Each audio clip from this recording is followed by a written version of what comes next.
दलित महासंघाचे संस्थापक अध्यक्ष डॉक्टर उत्तमदादा मोहिते यांची काल रात्रीच्या सुमारास त्यांच्या राहत्या घरी धारदार शस्त्राने निर्घृण हत्या करण्यात आली।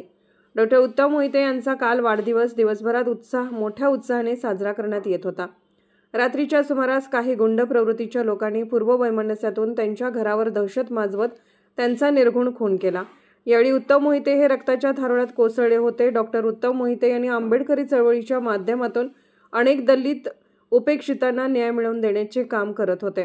त्यांच्या कार्यातून सांगली जिल्ह्यासह संपूर्ण महाराष्ट्रात मोठा दबदबा निर्माण झालेला होता। डॉक्टर उत्तम मोहिते हे त्यांच्या कार्यातून लोकप्रियतेच्या शिखरावर चढत होते। अत्यंत कमी वेळेत त्यांनी जनतेच्या मनावर राज्य प्रस्थापित केले होते। अशा आंबेडकरी चळवळीतील सामाजिक कार्यकर्त्याची निर्घृण हत्या म्हणजे समाजाला फासलेली एक काळिमाच आहे, असे नागरिकातून बोलले जात आहे। डॉक्टर उत्तमदादा मोहिते यांच्या हत्येनंतर सांगली तथा परिसरामध्ये तणावाचे मोठे वातावरण निर्माण झालेले आहे। तसेच परिसरामध्ये कायदा आणि सुव्यवस्था राखण्यासाठी मोठा पोलीस फौजफाटा तैनातही करण्यात आलेला आहे।